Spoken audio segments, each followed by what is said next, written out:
moi, ce que j'aimerais d'abord, c'est que les organisateurs, que tous les organisateurs se responsabilisent un peu, arrêtez déjà, dans un premier temps, de faire des soirées où les gens viennent dans un état d'esprit pas forcément festif. La majorité des soirées actuellement, c'est vraiment pour faire du bruit, sans fond, sans réel concept. C'est que la même chose. Tous les organisateurs à l'heure actuelle se plaignent, ouais, les soirées ne marchent plus, etc. Parce que les gens en ont juste assez d'aller dans des soirées où on leur promet des merveilles, il n'y a rien.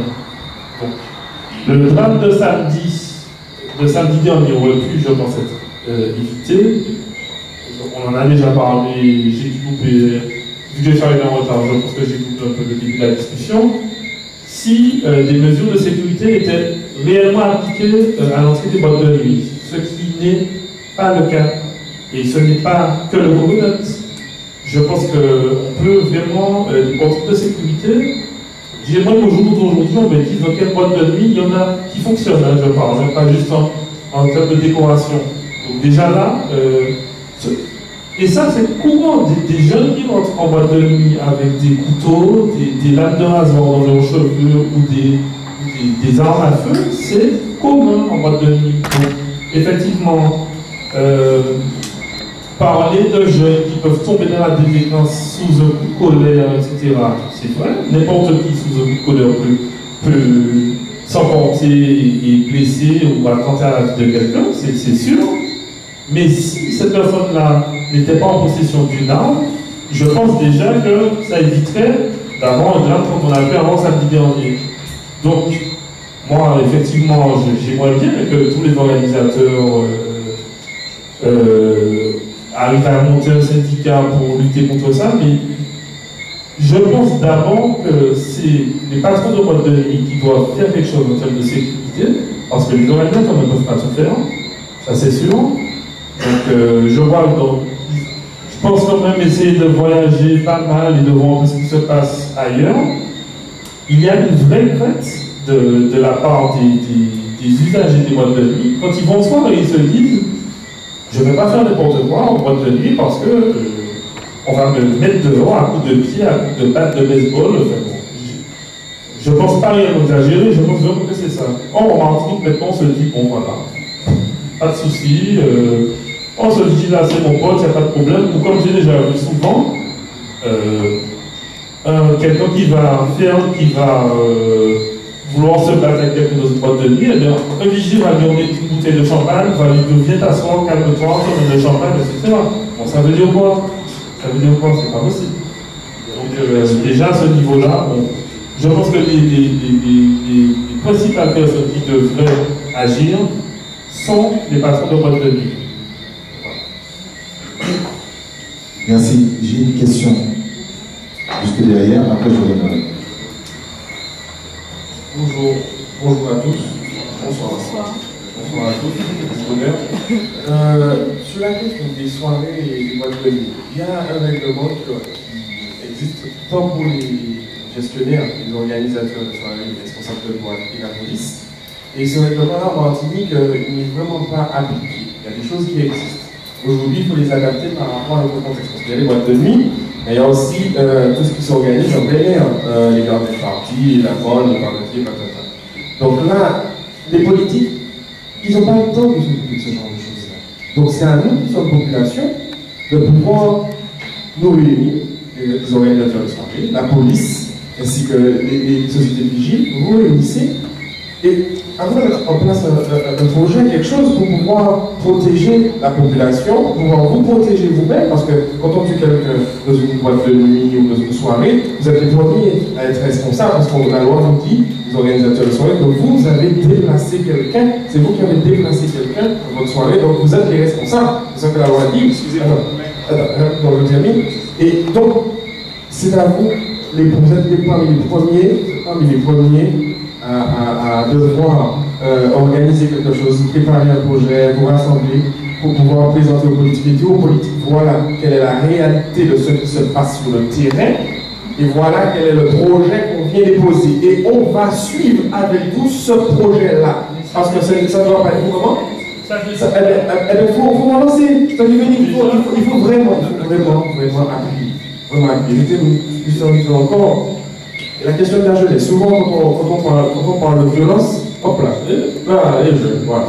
Ce n'est pas seulement les jeunes qui font la violence. Ce sont des individus. La violence est créée par des individus qui ont de mauvaises intentions. Et puis, la jeunesse n'a pas avoir d'espace de parole pour pouvoir dire ces choses-là. Normalement, ce qu'on fait là aujourd'hui devrait être dans des espaces où nous devrions faire cette réflexion-là, sortir des idées, sortir des propositions pour pouvoir les mettre, s'il le faut, nous-mêmes, aux côtés des politiques, aux côtés des fonds, aux côtés de tous les organismes, pour mettre ces choses-là en place. Il faut que ce soit nous qui le fassions, parce que c'est bien de parler, mais il faut aujourd'hui mettre de l'action. Et cette action-là, elle se fait par nous. Chacun d'entre vous, chacun d'entre nous, avons la possibilité de faire quelque chose. Les politiques, ils sont là. Tout à l'heure, il y a quelqu'un qui parlait du printemps arabe. Le printemps arabe, il a fait voler les politiques, il a fait voler les dictateurs. Donc c'est à nous de dire, on va peut-être pas faire voler nos politiques, mais c'est à nous de dire aux politiques, écoutez, la géopolitique, l'action, c'est nous aussi qui l'avons besoin. Donc c'est à nous de faire des choses pour mettre et appuyer. Alors, j'aimerais réagir là-dessus. On va juste laisser. Moi, j'aurais juste voulu dire. Je ne sais pas si vous êtes présenté en fait, parce que vous avez pris la parole et. Alors, Chris Bonheur, je suis un jeune martiniquais. Ça fait pas mal d'années que je suis très impliqué dans les questions de jeunesse auprès des politiques, mais je me bats énormément et les politiques jusqu'à aujourd'hui. Bon, ils écoutent, ils vous disent c'est bien, on apporte des projets, ils disent ah c'est bien, on voit un grand sourire. Et puis derrière il y a un effet. Donc aujourd'hui, je vous assure que c'est une information que j'apporte, donc aujourd'hui l'État, il n'y a pas de politique jeunesse en Martinique. La politique, c'est la jeunesse, c'est là où on passe campagne. Une fois comme ça, alors là, on va aller en campagne, ah les jeunes, bon, il y a un petit bordel, ok, on va faire quelque chose. Regarde, on a tué un là, on a tué plein d'autres avant. Après, il y a eu plein d'événements, oui, on a fait des trucs pour la jeunesse. On a parlé, on a fait des propositions blanches. Donc c'est aussi à nous, peuple, avant les politiques, à nous, peuple, de faire suivre des choses. D'accord, alors. Merci. Je vais laisser réagir, d'accord. Et ensuite, je donne la parole. Pour répondre, donc il y a pas mal d'organisateurs qui ont déjà cherché à faire ces démarches-là, justement. Moi aussi, d'ailleurs. Donc, je suis déjà allé demander de l'aide et un soutien des forces de l'ordre pour organiser une manifestation que j'estimais avoir une assez grande ampleur, donc plus de 1000 personnes. Et on n'a pas d'accès. Les jeunes n'ont pas d'accès. Alors, première observation, en boîte de nuit, il suffit premièrement pour éviter votre groupe de jeunes en boîte de nuit, contrôler les cartes d'identité.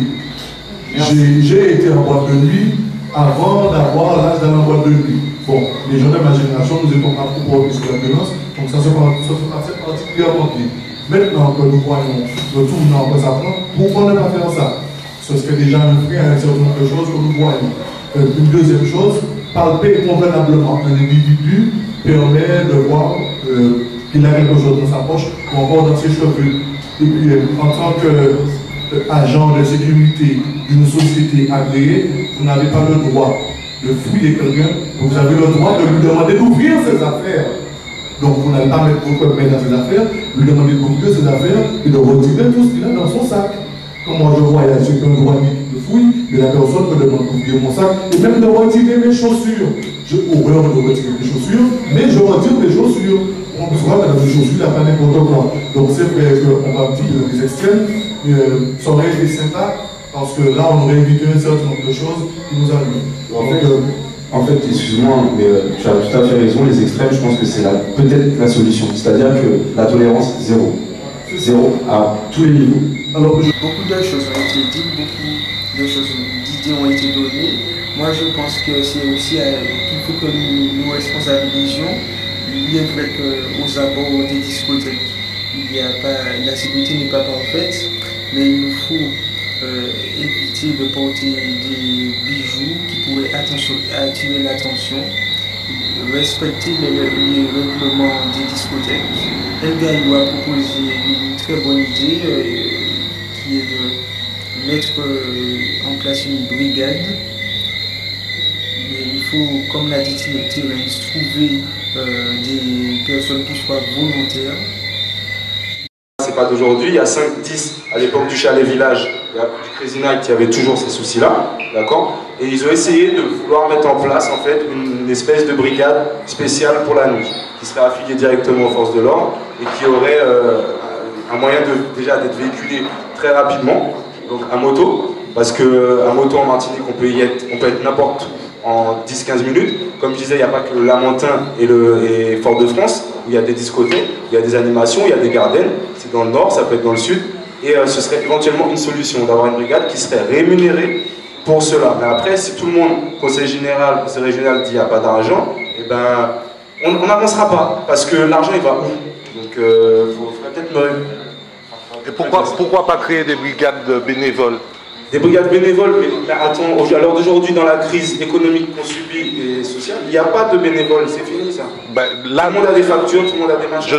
Je suis d'accord avec toi, mais il y a une crise sociale, donc par le social, si tout un chacun ne prend pas sur lui-même pour pouvoir essayer de faire quelque chose, on ne va pas avancer. Et ben à ce moment-là, allons fédérer une association et puis... Ben voilà, on y arrive doucement, mais on y arrive.